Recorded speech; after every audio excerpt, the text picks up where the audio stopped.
du Seigneur Jésus-Christ. Nous rendons grâce à Dieu. Il y avait un homme malade, Lazare de Béthanie.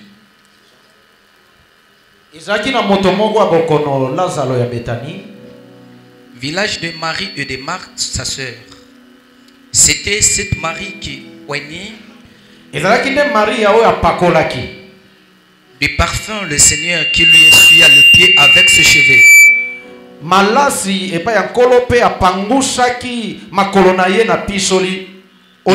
Et c'était son frère Lazare qui était malade. Les sœurs envoyèrent dire à Jésus: Seigneur, voici celui que tu aimes est malade. Après avoir entendu cela, Jésus dit: cette maladie n'est point à la mort, mais elle est pour la gloire de Dieu, afin que le Fils de Dieu soit glorifié par elle.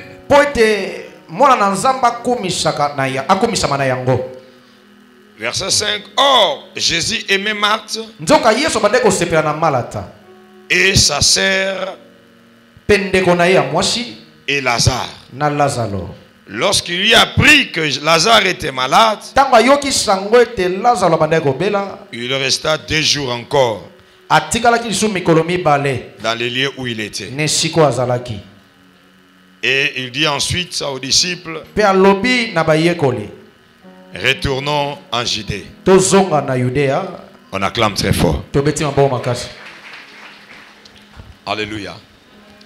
Nous étions en train de dire, parler sur Jésus vient à mon secours.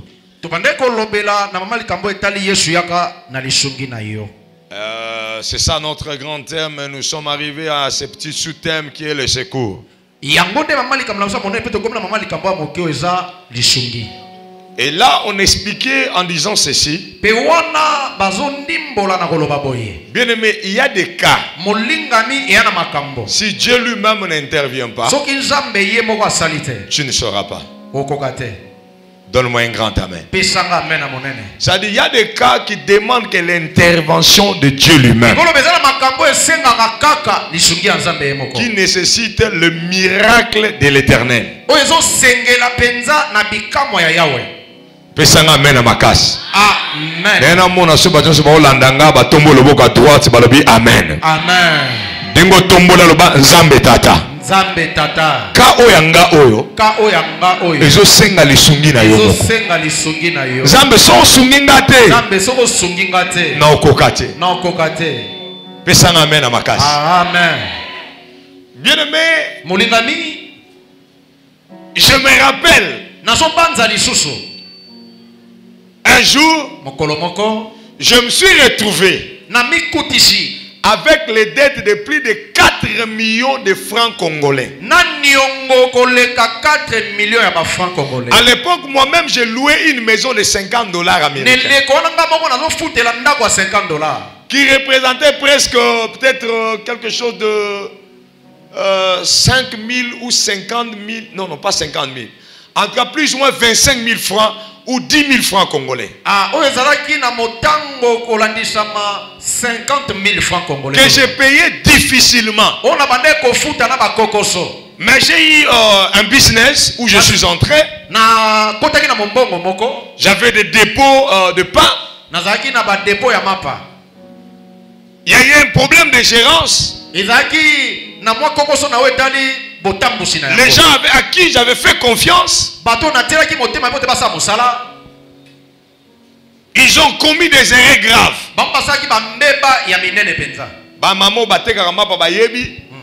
Soko zuma pa okoteki, il faut y reverser mbongo ya mapoteki. Soko zoki mapa 5 bag, mbongo 5 bag, oyo reverser 5 bag. So qu'est-ce qui s'est passé? Nini salemaki? Mutu muso ateki. Mais ça n'a pas de je ne pas aller, je ne pas susciter, pas entrer dans éviter. Mais le moment où on verse un bon à ma pazoki, on lui a versé un bon à 5 bagues. A versé un bon à 2 bagues. Mais yo kanina ba gérant na ba zaiwana, ba frère on a qui travailler na bango église pe misu mingi. Non na mbongo te mena wa opesa sima, pour na principe o biso opesa sima ofisi mbongo ya mapo zoki te na tongo, lo biso ye mo ba peso mbongo msusu, ba peso mapo msu ezate. boye mama ba mama mapa. Donc au soit qui mapa ya nyongo ko teki osisi oyo verser mbongo. Na fin du mois de biso to ka bombe le pourcentage de futa yo. Alors tant ba ke ba teki ba ye akoksi mbongo a versement te au lieu que apti kaka bongo non apesi mbongo a debag ayokani na mutu azawana.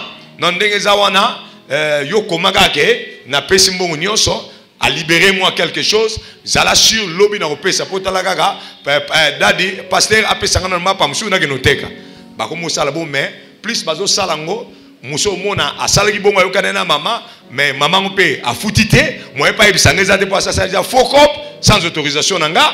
Alors ba nyonge comme belé maman msu bo mona kimia zo mona te na mbongo wana muso mona frère ndeko ne mo kaza na problème aye oluka epo mbonga mapa wana so zo gérango papa ko lamka na tongo bo bandi papa ti bokoma na pokwa mbongo pe komino tala libokia e mo ko mona kwa mbongo na bino ngini nzoka mbongo na yote mbongo batu ya nini kong ni mapa ko isa Pain Victoire abiso no zo tango Pain Victoire bandi sika abiso ne ba depo liboso na ba passer dodo na ba momi na zaki na depo monga station salon au moins na sima wana moi on salgo kende ya rompengaba ba maison mo ezalaka wana ezalaka na liboso babar moko après babar ba maison mo ezaki wana Pain Victoire kasi ngani na zaki wana ti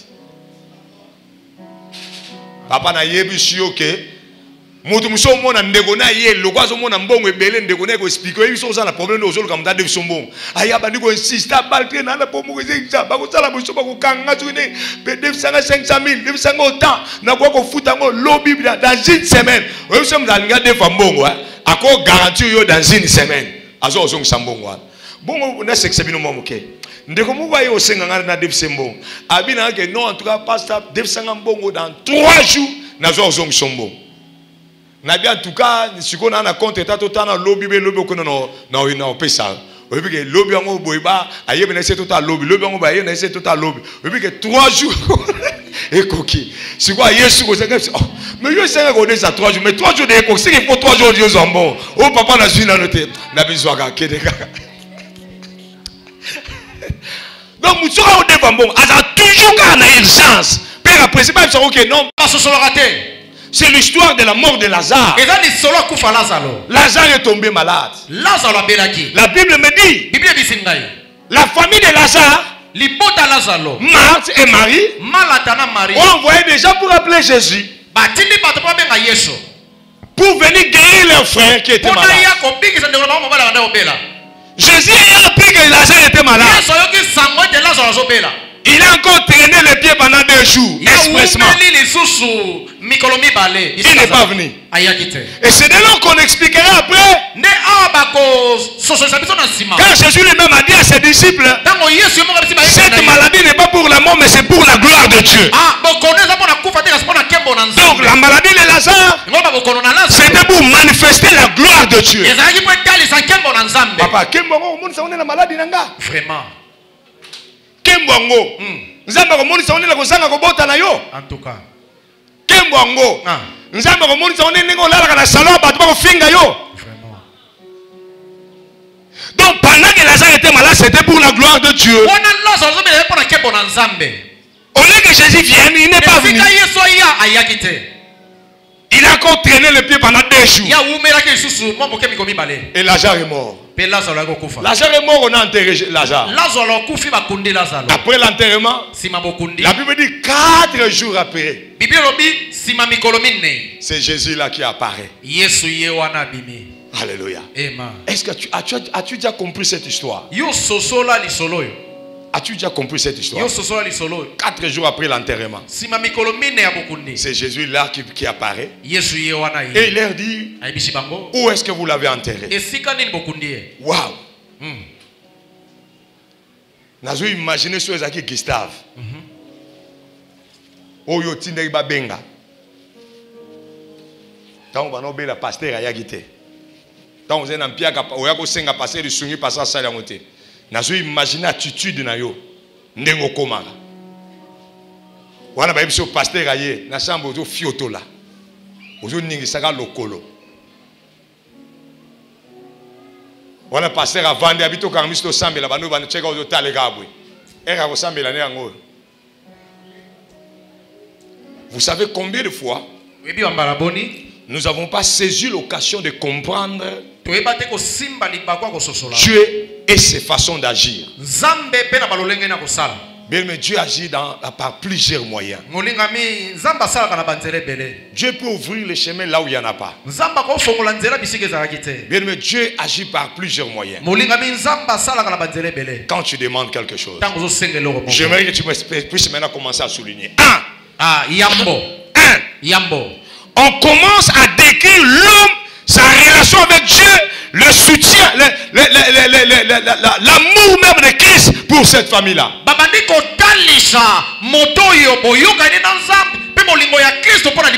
Donc le début de cette histoire, on décrit d'abord l'homme Lazare.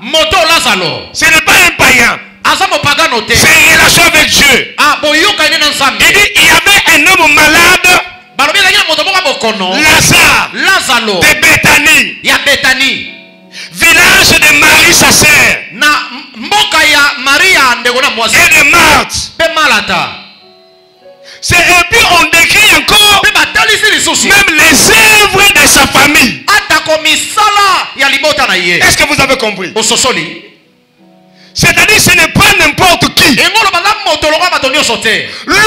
et on dit ici, c'est quelqu'un que Jésus aimait beaucoup. Vous savez parfois, mais bon,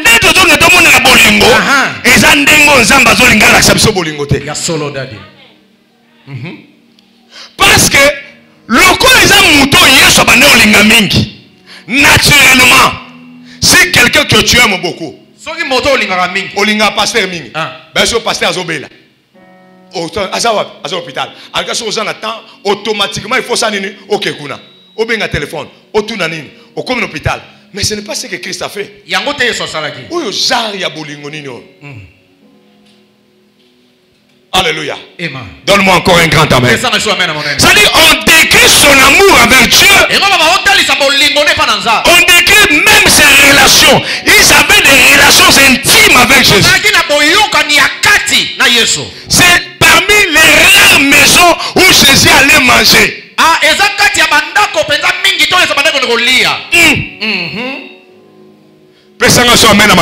Amen.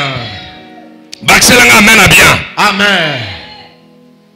De deux, sa situation. Alléluia. Amen. Il était malade. Quand quelqu'un est malade, on doit intervenir vite. Parce que plus le temps passe, plus la situation se dégrade. Vous savez, il y a des problèmes. Plus ça traîne, plus la situation se dégrade. Donc ça dit quand ça commence, nous avons toujours l'intention de les résoudre vite. Nzambe ka siko, Nzambe si la ka siko, Nzambe sunganga ka siko, Nzambe likamo si la ka siko. Alléluia. Amen. Parce que c'est une maladie. Oui, puis qu'il y a un canapé à l'hôpital, c'est le roi de l'hôtel. N'importe si moi ça me met à l'hôpital, et bien n'est-ce là. So comme na mutu l'hôpital, surtout quand ils agava quand meto mwana, ana fièvre makasi. So comme sushi no ezala que docteur asimba malamo. Ayata taba no sane lokote, acha karata boui. Wala binu bo salimu makal. So bo umi na sina kena hôpital mbalibere ana bakaya ba urgence. So bo comme l'hôpital, au mona ba infirmier bazo leka leka binu bo vandi wana mama na ngaboko ka go kufa. Au moins ngasa mona mutakoti même mutu na hôpital, docteur a ça joué déjà. Mais docteur tchena on ambetu. Docteur akena no alati nini o. Oya kingwa oya chana cœur. Apa yena ngo. Donc ozumo ngo ani sisi. Pese chube bakisi mais docteur ebi ke nako bando chube bakisi mamoto moi. Docteur yena na nini? Achena no. Azongi sus. Wana bakeba abenge filme bazu thermomètre. Ba yena on sus. Papa quand tu thermomètre té, biso si tu as une fièvre, ça pèse ici, on pèse à la montée, bah tu thermomètre, bah qui après au zonga, À 8 heures. Au bas, nous montrons quoi? Tanné, c'est comme le c'est ralenti. Ni c'est ce qui n'était. À ce moment, on a tali. A pas bêti. Ne so zonga ko bouka a papa pese tonga. A pas zongi. Abino bossa c'est examen tel. Ah papa. Après ça commune on a bosso mbakisho.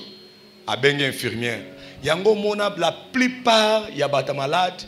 Ceux muta kufi bino botika la na bakise belé. Parfois ba médecin va comme la biso bakise miso pour pas débarrasser au keno longwa wana pour qu'on supporte aux zélatés. Alléluia. Mais il était malade. Il avait besoin d'une solution. Au lieu que Jésus arrive, il n'est pas venu. La Bible dit sa maladie s'empirait de jour au jour.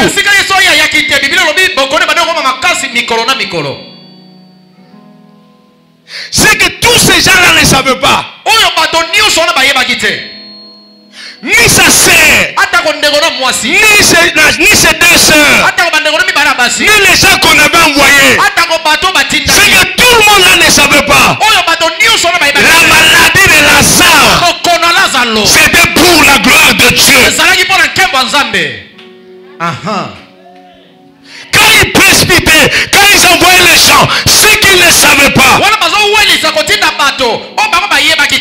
Tout ce qui s'est passé là, Dieu voulait manifester sa gloire. Mais vous devez savoir, parmi les gens qui sont ici dans cette salle, il y a des gens, vous n'êtes pas de n'importe qui. Vous êtes les gens que Dieu aime, par qui il veut manifester sa gloire. Je te dis que très bientôt, les gens commenceront à louer Dieu à travers toi.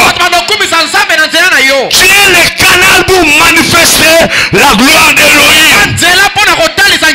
Il y a des choses qui se passent dans ta vie. Ce n'est pas pour t'humilier. Tu ne seras pas humilié. Tu ne seras pas détruit. Dieu va manifester sa gloire. Même si tu es humilié aujourd'hui, sache que demain, lui-même le Dieu, qui sait comment faire, il va t'élever. Ah, qui m'a donné un grand amen. Qui m'a donné un grand amen. J'ai été humilié dans ma vie. J'ai été humilié. À plusieurs fois humilié. Mais au temps convenable, Dieu m'a donné de la valeur. Dieu m'a glorifié.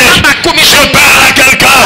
Je sais que ta situation est difficile. Mais laisse-moi te dire, il ne t'abandonnera jamais. Il ne te délaissera jamais.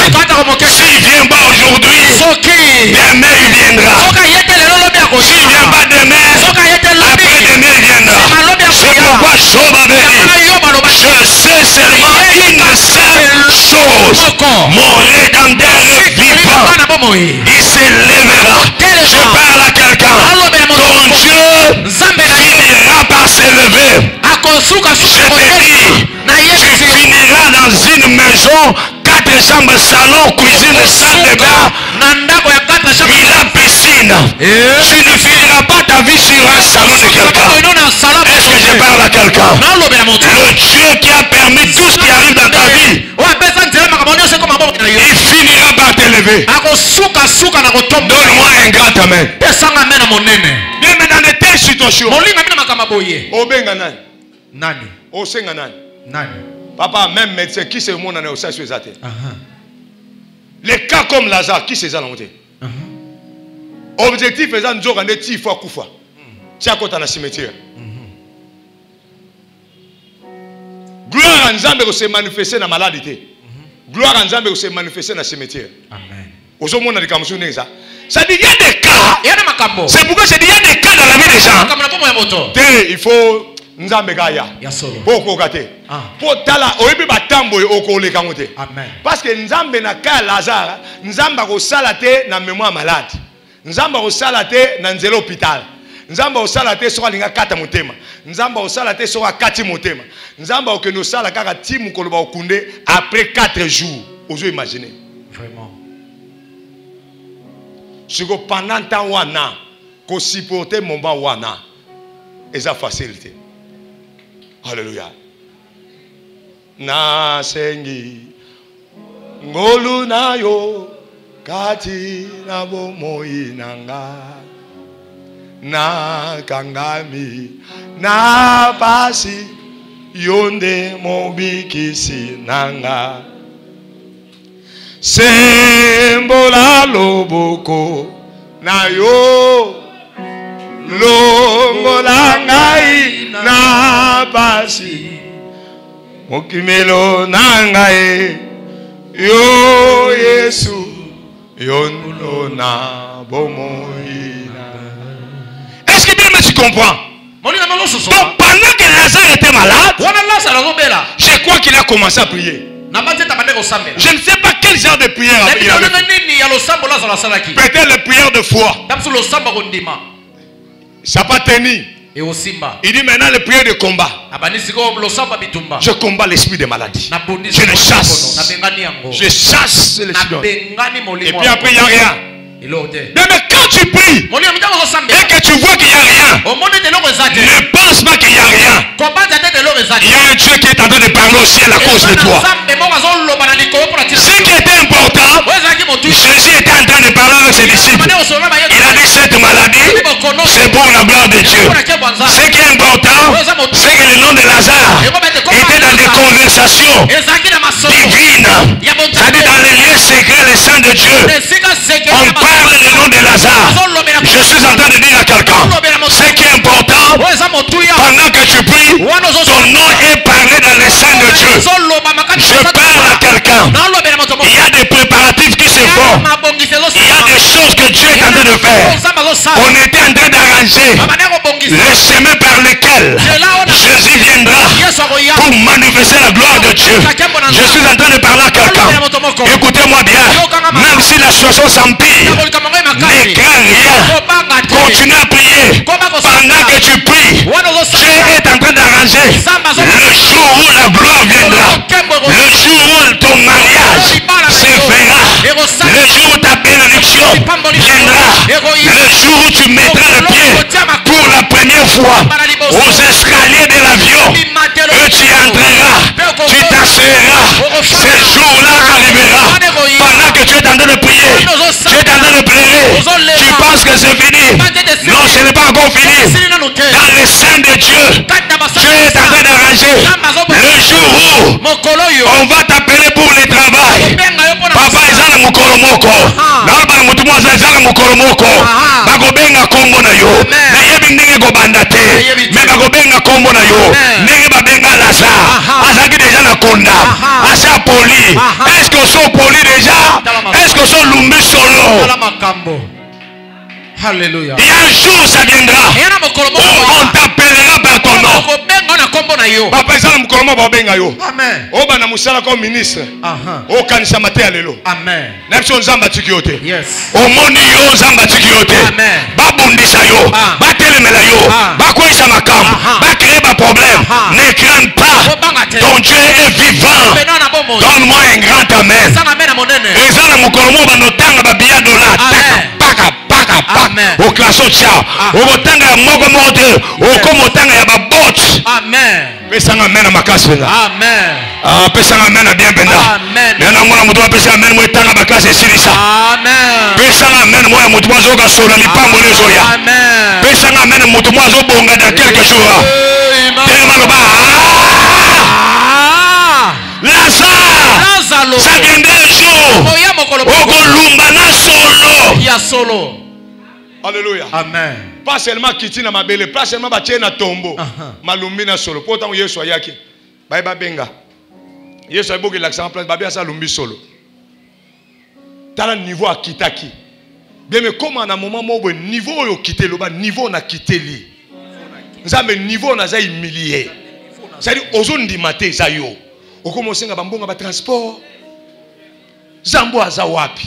Est-ce que nzamba tikinga? Beme lokola kombo ya nzambe bimaka na munoko na yo. Lokola zo makasa ko église na rappelo pe na zo bisoke. Nzamba lobaki akotika yo jamais. Amen. Na biso nzamba za na yo. Tangu yo zo lela azo continuer ka kobongisa. Azo bongisa mukolo Gustave. Oko sala liboso 1 million de personnes telemi boy. Amen. Ya solo. Tangu na bana ko lela wana. Nous avons un bon samko, nous allons bosser à Batouboy. Ya solo. On a golo babo kabelanga $10, $20, siko, $100 et bien. On a golo babo pesa 4 millions, si on a bandé appel de fonds. Boye bien ça la appel de fonds l'église $1000 par tête. Bat babimi ça 1000, 500 bat babimi ça 500. Est-ce que n'est qu'un jeu au coma? Bien mais ça viendra. Ekoya. Tu te dis Seigneur jusqu'où je serai humilié. Jusqu'où je serai humilié.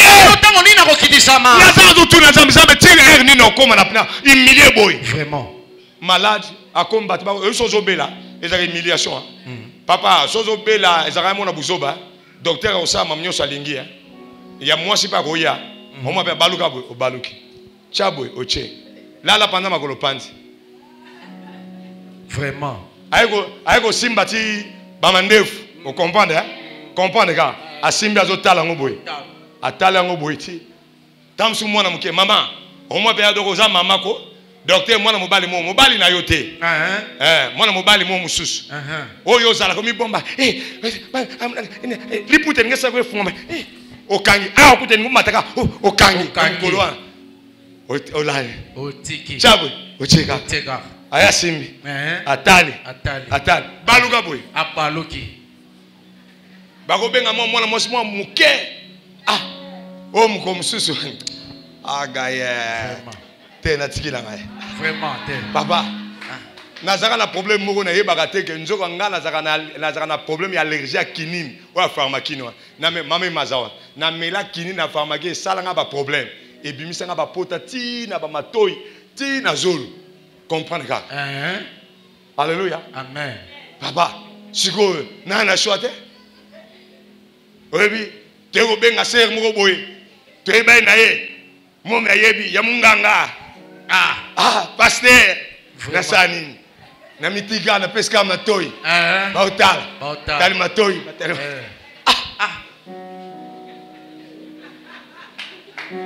Ma pesa na bakisi nyonso ba infection. Ezo si la gate. Tito akiko ke no découvrir. Oza allergie. Parce que le docteur a souko a yaki considéré que tuna et bandé na expliqué ne bandé vers 10 11 na 4 ça tout ça bon na banda tongo ti pour lier gini non na vers na zena kanga na malaria en plus vers 8h 9h na melaki ki sa malaria tant melaki sa malaria tant na kataka o melaki ni wan avant on de comme on de kan zam datinde ngana zo problème oyo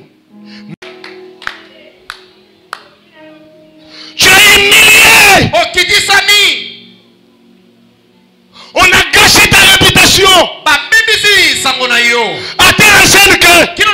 Même Moutoua Linga Sungaye. Aïe.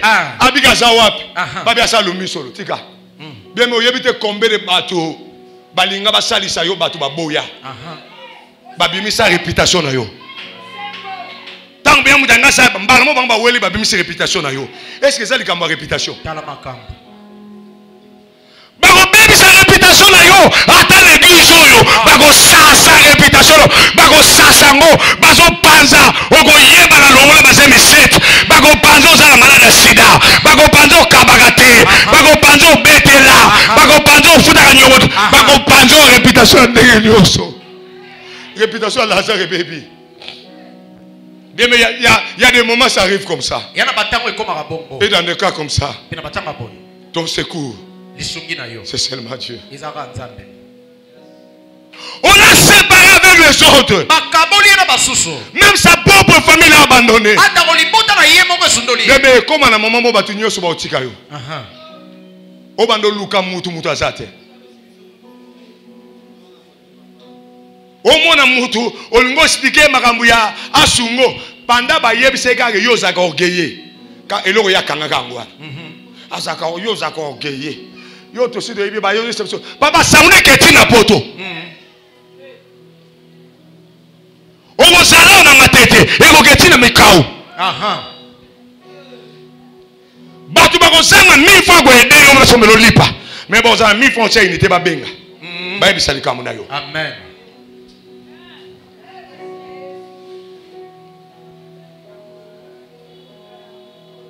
batu ba ko ya bazo zelo kufa pour être basala congestion va récupérer biloko Pesanga amen à ma casse penda. Amen. Nous que tu baxela amen à bien penda. Amen. Beta maboro Zambe tata. Zambe tata. Zambe tata. Zambe tata. Na yoki ote ma casse Zambe tata. Zambe tata. Na tikalika na yo. Tikalika na yo. Zambe tata. Zambe tata. Na tikalika na yo. Tikalika na yo. Kotika ngaite. Kangaite. Zambe kotika ngaite. Pando Zambe la bongo zo beta mabo. Nzambe tata kotika ngai te natikalika na yo nzambe nana moto te nazaka na yo libote bwakisi baninga sundoli naka na yo nza. Alléluia. Bien aimé, oyebi pourquoi moi nambala zelo musala te. Est-ce que mituna point? Bakena oyebi sike yo zaka na esprit sirène ko esa mibali abatu. Bande woni ba gangelai. Moi sina gangelai. Famille na gangelai. Pasteur na bango pesa même prophétie. Alba ekeba. De mo biso ki nzambe alingo tikala yomo pona. Po sala ba kamsu foka nzambe mta sunga mutu te. So nzambe alinga yem du fois sunga bien na batu ba otiko na mutu akotiko te. Même mobala ko kima yo. Webi pourquoi au côté dossier ba ido na 50 000 $ ba pesa mbongo wana te. Mutu ana ndimaka azaka prêt à pesa ote. Est-ce que vous mituna poani? Est-ce que vous m'avez dit que vous avez dit que vous avez dossier à Fumolo na mesa boy a beti ni sole pas secrétaire vous avez dit que vous yo aux ambons aux escrocs aux aventures papa vous avez projet pour ça la bien mutaya talent wabi. Ah non, ça c'est quoi ça? Ce sont des aventures. Obe mbongo yo bebo pamba yo to mona tetale lokwa tala batama yele bako bima pour ba démonter obi pour ba boma yesu batama yele ba bima pour ba démontrer que nzambe te Azesco. Basala ba réunion, na émission, ba koselo ba réunion na ba réunion, kobanga te, réunion eleki nyonso, eza o nzamba salela yo. Asala réunion, asilisa réunion wana, alobi boye, et moi l'Éternel, j'ai formé un projet de bonheur et non un projet de malheur. C'est ce qui me soutient, c'est ce qui me donne la force. Même si vous avez fait de mauvaises raisons, même si vous avez mal décidé contre moi, mais je sais une chose, Dieu a formulé des plans. Dans la réunion de Dieu, une décision a été prise pour moi. C'est un projet de bonheur. Retiens cela. Dieu ne t'abandonnera jamais. Il ne te délaissera jamais. Bien, mais tu ne sais pas les choses que Lazare avait laissées ce jour-là quand il est mort. La Bible ne les décrit pas. Alléluia. Tu ne sais pas les choses que Lazare a laissées. Quand quelqu'un meurt et on l'enterre, il laisse toujours des choses, n'est-ce pas? Nous ne savons pas ce que Lazare avait laissé. Oui, partir la Bible, bombe la sepoto comme thème pas similité. Tam so atika mwasi. Tam so atika lupango. Abana tonge comme na lenton. Alléluia. Amen. Bon, on va promesse en Nzambe Lazare c'est inango. Alléluia. Amen. Bien aimé, Lazare avait laissé tout. Il a été enterré. Les gens batu bazawa. Tala, osana ba promesse. Osana biloko etika le kaboye. Mais je suis en train de te dire, ne crains pas. Le temps où tu es entré, tu sortiras et tu récupéreras tes promesses. Est-ce que je parle à quelqu'un? Je te dis ceci, aucune promesse de Dieu ne laissera comme ça sans se matérialiser. On va vivre ma promesse c'est-à-dire tout ce que tu avais laissé, tu rentreras pour le récupérer. Je te dis, tu récupéreras tes biens, tu récupéreras ta bénédiction, tu récupéreras ton mariage, tu récupéreras ton voyage. Tout ce que tu avais perdu, tu le récupéreras au nom de Jésus. Alléluia. Amen. Pesa so amène-moi bien penda. Amen. Beta mabolo bazambe tata. Zambe tata. Na obungi satelo mote. Obungi satelo mote. Oh nyonso na perdaki. Nyonso na perdaki. Na ko récupérer. Na ko récupérer yango. Oyebelo na sepelaka. Yesu alobango te avant kufa. Alobango tanga kufa après kufa. Alobango avant kufa. Aseli bonda bitata na bungi satelo mote. Avant kufa, avant ba humilier. Bien mais comme tanga ngoloba ozambe tata. Zambe tata. Na ko bungi satelo mote. Ba promesse na yo nyonso likolo nanga. Eko kokisama. Bando sambela bonzo beta mabo alléluia. Zambe tata. Na ko bungi satelo mote. Ba promesse na yo nyonso pesanga. Eko kokisama. Eko kokisama. Alléluia. Amen. Tu perdras même ta dignité. Et Et personne ne viendra t'aider. Les gens qui chercheront à t'aider, ils auront même des problèmes. Je te dis, tu perdras même ta dignité. Lazare a perdu même la dignité. Souvenons-nous de Job. Job a perdu même la dignité.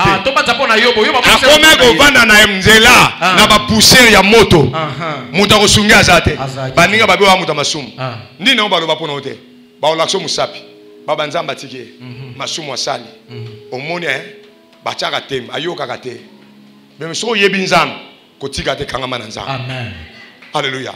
Tu perdras même ta dignité. Dans ce même moi ça okimayo. Bato ba no respecter ote ba koma ko manquer yo boy ba no respecter ba koma ko manquer yo boy na miso bato. Alléluia.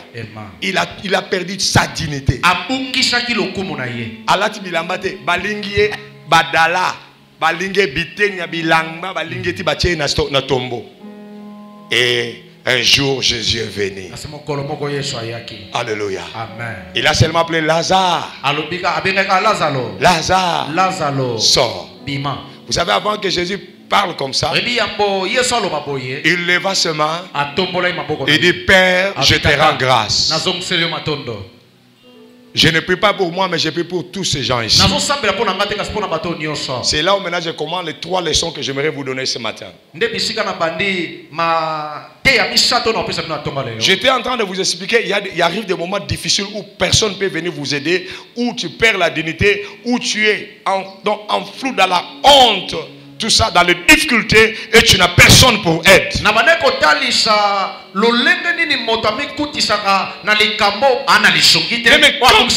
quand tu arrives dans des périodes comme celle-là, la première des choses, prie. Prie. Continue à prier. N'arrête pas de prier. Même si tu ne vois pas de réponse, quand tu ne vois pas de réponse, cela ne veut pas dire que Dieu n'a pas écouté. Ou Dieu n'est pas agi. Continue à prier. Plus tu pries, plus tu approches la bénédiction que Dieu a prévue pour toi. La deuxième chose, continue à croire. Ne perds pas la foi. Lorsque vous lisez l'histoire de l'Apocalypse, l'histoire de cette église, le message aux 7 églises, vous allez remarquer une des phrases qui revenait de temps en temps.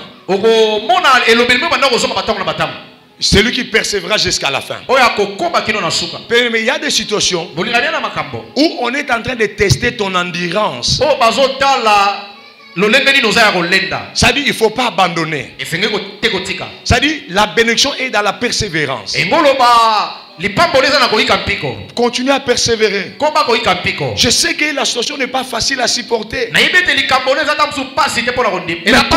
continue à demander la force de Dieu. Parce que tu arriveras des moments où tu veux même abandonner la foi. Mais Dieu a dit, Seigneur, ne laisse pas que je perde la foi. Mais ça arrivera des moments où tu as besoin d'abandonner même la foi. Tu sens que tu n'as plus la force de prier. Tu as même envie d'arrêter d'aller à l'église. Tu as même envie d'arrêter d'aller à l'église. Il arrivera des moments comme ça. Tu sais que tu n'as plus même la force de parler à Dieu. Mais n'abandonne pas. Continue à tenir Dieu. Lorsqu'on dit que Jacob a lutté avec Dieu, c'était quoi? C'est ça des moments comme ça. Quand tu n'abandonnes pas, c'est que tu as tenu Dieu. Et plus tu tiens Dieu, c'est que tu es en train de lutter avec lui. Bien, mais tu sortiras vainqueur. Bien, mais la Bible dit, Lazare et Jacob, il a tenu l'âge jusqu'au crépuscule. Il n'a pas laissé. C'est-à-dire quoi? Les temps difficiles, tu n'abandonnes pas. Tu continues à avoir la foi.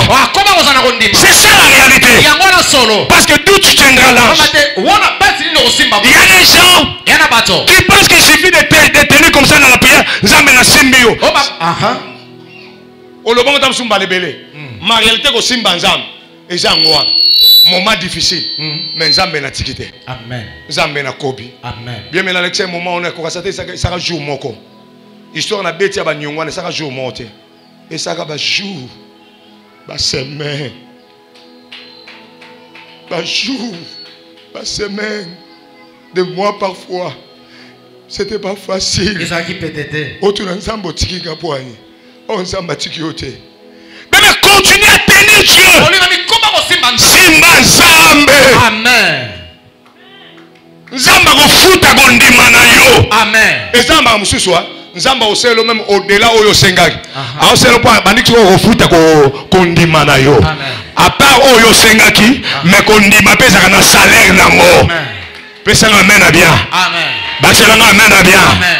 Jacob a tenu Dieu. Jacob a simba yinza. Papa kotika Nzambe te. Amen. Pona passe. Po zangi biloko kolia. Kotika Nzambe te. Amen. Po lamba ko late zate. Omoni nzoto oyo elata ba pantalon ko toboka. Na okei nango une forme ya ko toboka na sima. Na bambi efungwa mekatani. Basinge bendani madofo le zongi susu. Na bambi lisusu. Tango efungwami madosolo ye makasi koleka. Nzoto zomona elati lambo. Na okende classe moyena enfilé te na zu chemise na bimisi na tiango boy na zu sac na nga na nome massacre na nenga sima poani parce que na bomba madofolo surtout comme une école na otanga na ITC Yolo Sud ba ba yebi yango ba benga on fil de fer na ITC ba benga on fil de fer préfère na so tumbaka tende so comme na entrée préfère so ata dirigeant gospel lelo azara bandaka la kutu so comme na porte à classe il faut pas insister. Il faut enfiler chemise. Et l'eau qu'on a dit na yina quand on a vu na ngai. Na yina on te peut exama B. Mais na yina on peut kananga exama B. Kananga. Ya on monu mutu mususu na viso monu azola talamba tigaye. Webi kota lekelite. Amen. Bien mais que c'est difficile à supporter. Tam se wume le so ba Nzambe wumeli likambo simba Nzambe makasi. J'ai dit la première chose, prie. La deuxième chose, n'abandonne pas. Même si c'est difficile, bien aimé. Même si on fout comme ça, on a genou mon côté. Fout comme ça, on a genou mon sous. Ce qui est genou boy, vandata na se. Mais simba kanzam. Ce qu'on va appeler ça au côté, là la tagola. Simba kanzam. Ce qu'on a pas au côté, bien aimé. Fongola mon nom la potion sozali. Sambe la gamme. Ce que vous sambe les autres ont sauté. Bien mais tchata banze mwanzam. Yokata banze mwana. Landisa kata maloba kako izawana. Amen. La troisième chose. Adore Dieu. Mais vous savez, l'adoration est parmi les armes puissantes que Dieu nous a données. Quand les choses ne vont pas bien dans ta vie, et qu'après avoir prié, tu n'as pas toujours de réponse, adore Dieu. Vous savez, lorsque les enfants sont sortis de l'Égypte, avant d'entrer en Canaan, qu'est-ce qui est entré dans le Jourdain le premier? Moïse n'était plus là. Lorsque son serviteur Josué a prié, Dieu dit à Josué, dis aux enfants d'Israël que les sacrificateurs prennent l'âge, qu'ils passent les premiers. Vous serez derrière. Or l'arche, ça symbolise l'adoration. Parce que l'arche, on appelle ça, alléluia, dans d'autres termes, les instruments de souvenir. Ça dit c'est pour souvenir la gloire de Dieu. Les choses que Dieu avait fait. C'est pourquoi dans l'arche, il y avait le bâton de Moïse. Il y avait la manne qu'on a mangé, les restes qu'on a gardés. Dieu a dit, vous allez garder ça, vous allez montrer à vos enfants. Alléluia. Cela veut dire quoi? Quand tu es dans les difficultés, montre à Dieu les choses qu'il a déjà fait pour toi. Oh, quand tu montres à Dieu les choses que tu as déjà fait pour toi, cela veut dire que tu es en train de l'adorer, de le louer. Souvenez-nous, lorsque David devait combattre Goliath, on a dit tu es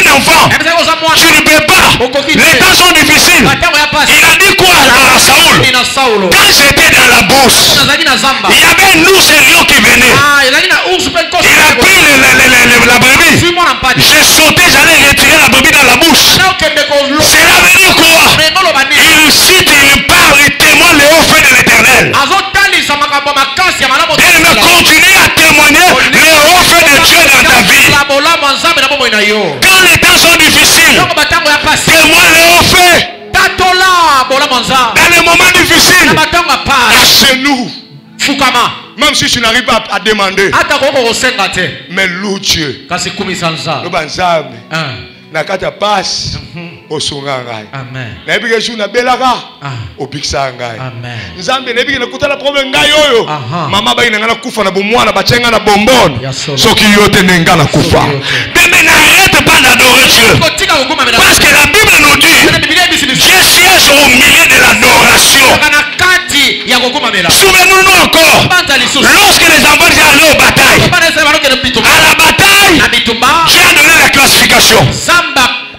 Il a dit lorsque vous irez à la bataille pour combattre, vous allez prendre la tribu de Juda, vous allez mettre devant. Oh, il y avait 12 tribus en Israël. Il y avait les Ribéens, les Siméons, les Siméonites, les Lévites. Ribéens et les Juda étaient 4e enfant. Mais comment nous allons à la bataille? Nous prenons les 4e enfants, nous mettons devant. Ce n'était pas par hasard. Les 4e enfants, son nom voulait dire l'adoration, la louange à Dieu. J'ai donné un message aux enfants d'Israël. Dans les périodes difficiles, même quand tu n'auras plus la force de vaincre, mets l'adoration devant. Remarquez bien, il y a des batailles que Israël n'a pas combattues.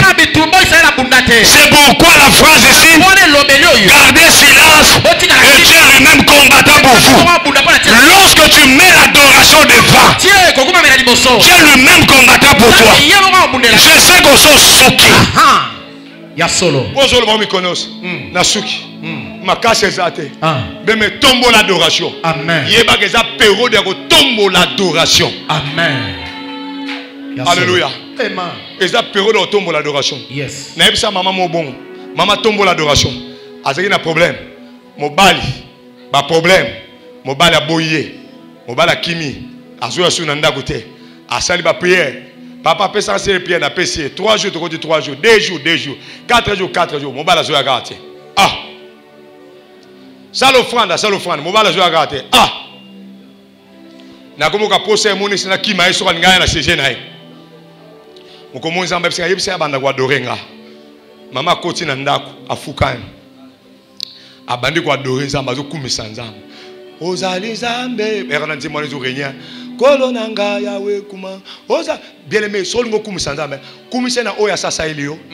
Na opena na salite. Amen. Kumisa même pona ba passe au mona.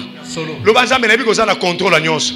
Dieu est au contrôle de chaque situation. Yo kanisi ke nzamba yebi situation zo lekisate. Yo kanisi ke yo mona ka koleka nzamba. Nzamba mona ka libanga ufumia mwendo. Na sali banga mwendo, na maya mwendo, na mbutu makasi. Okasi nzamba zo mona te. Adore Dieu. Kuma mela nzambe. Et tant ozo adorer nzamba. Le banzambe na ba passe na ngayo. La commission. C'est pourquoi la Bible dit David.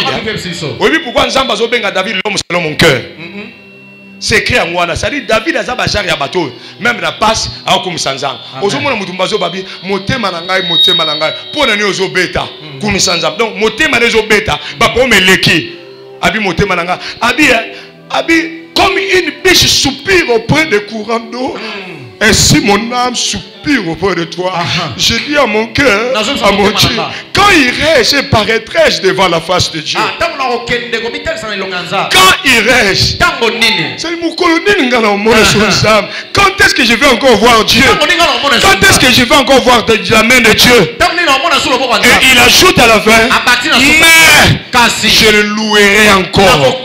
C'est-à-dire David, malgré les situations, il continue à louer Dieu. Il continue à louer Dieu même si c'est difficile. Je sais que ce n'est pas facile. Je J'ai passé par là. Parfois je passe aussi par là encore. Je sais que c'est pas difficile. Quand on est dans les difficultés. Mais n'arrête pas d'adorer Dieu. C'est pourquoi on appelait David l'homme selon le cœur. C'est parce qu'il louait Dieu. C'est vrai, il a dit dans toutes circonstances, louer l'Éternel. Papa, attends moi na kufi kumi sanza. Attends bongo koi kumi sanza. Attends mobile kimi yo kumi sanza. Mama ndo kumi sanza mbe bola mwanza mbasala nzambe na kumi so atapona mobile ninga kibanga nzambe na kumi so azo kumi sanza a kumi sanza premier jour. Deuxième jour na tonga nanga nga banda be satan nga banote ya kazo kumi sanza mbete. Omo so ndenge zato ngo banda sos. Abia kanga munoko na yo ata yo zo loba ata be passe na ngezo lobelanga ata be na lamuki na ngoni mobile te mais nzambe na okumi se kaka.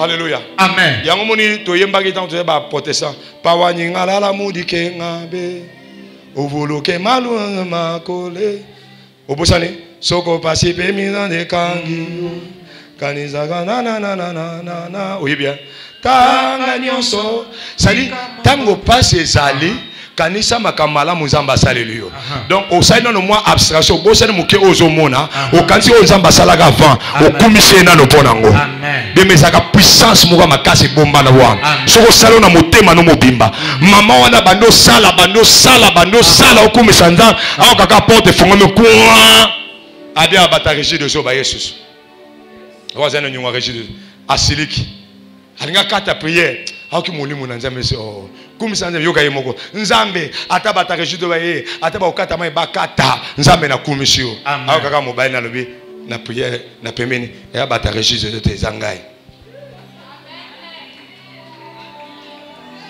siko wazala kondima yoto mobile oyebike atali mobile na ye anga tombo na maboka continue ko sambela nzambe na ngai na pambolo ndengo ye amona mobile afukami chéri limbisa ngai na ebelo ne sala ngati baba no kumisa nzambe mobile to kumisa nzambe aba no kumisa nzambe no kumisa nzambe mobile isko atala oh muto yo ndenge na yeki fala silika ndenge na silite yoke mobile yoka présence nzambe côté lié mobile abi pasteur na yoka nesi mkolonde loko mo kotinga na oka mawa pasi nyoso mabe na sala mwasi nanga abi na bandaka kolela na bandi kolela mama yambani baba no sambela. Bien écoutez-moi bien. Loue Dieu malgré les circonstances de ta vie. Oyo nzamba sa salela yo. Ezala tata, ezala mutuma mokila sa salela. O nzamba sa salela o déjà. D'abord nzoto, pema na bomoyi. Nengo zo pema wana. Nana sa salela makamba boyi. Motote. Mayeyo yo zanango. Obi batu boni na mokilo ba bote mbaza daga daga. Vraiment. Bon moto ezate. Azo tanga soyi. La mukaremo osu kitato talo osu créyo bandia o komisa pe facilement obi batu bona la muki boy asu créyo aibine o komate soka bia sala nini baseka kai tellement kaza mayele te azazo bazo ako tsabilo kwa pakolo ba kujale ba tsango na solo papa tango seka mo telemi boy on a dit chemise enfilée de mobi batu boni azaso na nzota o tsela mbate vraiment na luketone tellement malade leki tango tele makana tongo bo telemi ozo tala ozo banzale loka olete obi batu boni lelo na tongo libumu nzale zate atoko yo kanzala te amen asa toboki déjà malade sali cancer et toboli ti mi chope comme monana bien me kumisa nzambe malgré ba circonstances nyonso même si ça force mboko amen na binzamba pambolo peut lever amen amen na binzamba pambola yo amen na bin lelo to lito mona miracle et adoration il y a des gens que Dieu va faire des choses extraordinaires dans leur maison aujourd'hui tu me suis je ne sais pas tu es où peut-être tu es en Allemagne, à Londres. Tu me suis maintenant. Tu as des problèmes de documents. Problème à Bobota, problème sur une ligne. Mais me koumi sans âme. Amen. Au koumi sina pona mamosela yo. Au koumi sina pona ba difficulté za na molo. Me banza mbata na botité. Nazo koumi sa yo. Amen. Alléluia. Amen. Koumi sans âme.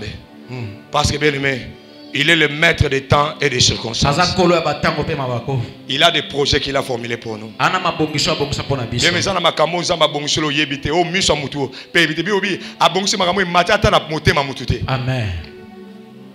Ça dit ça mamuza ba sela yo même mutu moko na kanisa ngote ki bakama moyo ko zana mokili to ko zana vina yo est-ce que yibi ke yo batu ba mona lelo est-ce que yo yibi ke yo na lo ba mutu mwaza o bando tambola na zo mona mutu mwaza jeep moko na katikati mususu liboso na ba policier mususu na sima na ba garde corps et na mutu mwaza wa eza na mutu mwaza wa est-ce que yibi ke yo bando tambola bongo mama na katikati ya jeep moko yo skozo ke ni wende ba policier ko na liboso mama mokozi na bana mutu mwa zawa est-ce que yebike yo tozo mona lelo o bandova na bureau malile zo sala o réserver la tiroir moi 100 000 $ moko ya opesa nga bato baba no talo pour la transport est-ce que yebike yo ndolo belanga mena makasi wana est-ce que yebike yo wana na mikolezo ya o bando ya na badima na basaka o tsango na sac pour na ba opesa pasteur est-ce que yebike yo ndolo belanga mena wana est-ce que yebike na mikolezo ya o bando soma mapango zo tala te o boyeba même pas papa nongo mapango sana ngo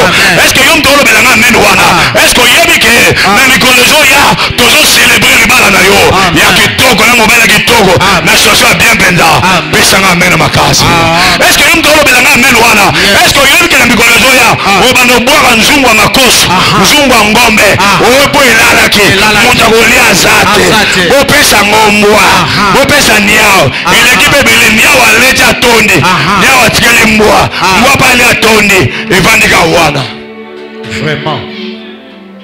Comme Sanzambe malgré la situation nyonso ele. Amen. Comme Sanzambe. Amen. La liba so bachela so nzembo na biso. Beme la lingo bana na ko comme Sanzambe. Avant to senge bana nzambe. Na ibi mambole kana ngote. Bien mezana basi. Bana yoka.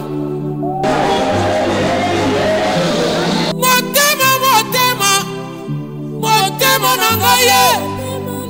Melingi koyoka Olabana yo Yesu Mona vinangaye Yesu S'il te plaît Yesu nangayo yo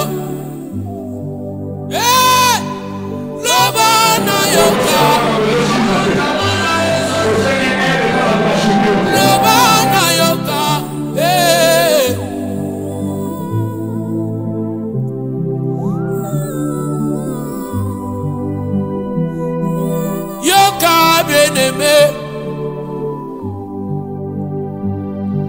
Yoka bien-aimé Yokoki kosala nyonso ezosimba te Yokoki koluka mwana ezosimba te Yokoki koluka mosala ezosimba te Kolela te bien-aimé Omi boma te bien-aimé Kolala kanisa nzambe bilaka na ye Yoka yebisa nzambe maloba na ye Alobaki je serai la tête et non jamais la queue Yende alobaki je serai la tête et non jamais la queue Yende alobaki Nakode fisa nakode fate Yende alobak Nakode fisa nakode fate Yangwan belela Yeso Lobana yoka Zambi wai Lobana yoka